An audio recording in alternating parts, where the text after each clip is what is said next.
COVID-19 kuan kay to kanang apike kayo ang kuan kay kuan nawala ang mga booking, wala mga bisita ni abot, wala nawala ang mga turista sa kuan motong ni nakakuha ko sa akong silingan nga naay nasa paabangan nga pambot murag mayo og income ni so manong ni suhid ko kuan pag pabag pambot para white sun. Sa pagsugod ako sa kuan ma'am sa aning kuan sa dolphin watching ang gamit na mo ang katupang nga wifi nga payong-payong nga hinay siya og signal unang nalipay mi nga ni abot ang pilite nga kusog sa gignamuton ni balhin mi kay murag karon mga tuiga mga ni abot ang pilite subscriber naka ginaginawa nami kay nanay magpa-booking na mo kusog na ang kuan diya na makakuan og mga guest nga ubay. Alam mo, pag nandito kayo sa Negros, hanapin nila talaga yung tanhay. Dahil hinahanap nila yung suman, yung budbud.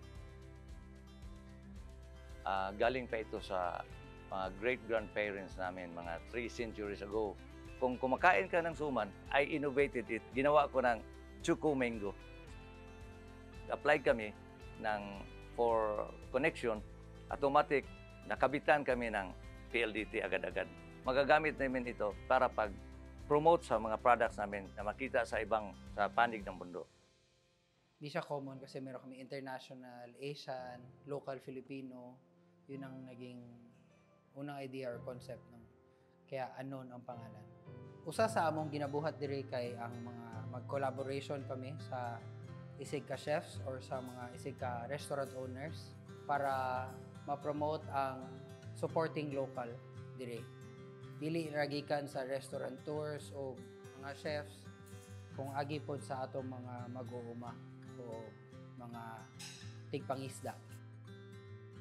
At this day and age, I think we all have like the social media. Usa na sa pinakadako nga scheme for advertising ang social media karon. So sige rami nag social media presence ang usa sa among focus gyud o word of mouth from the locals o mga turista pod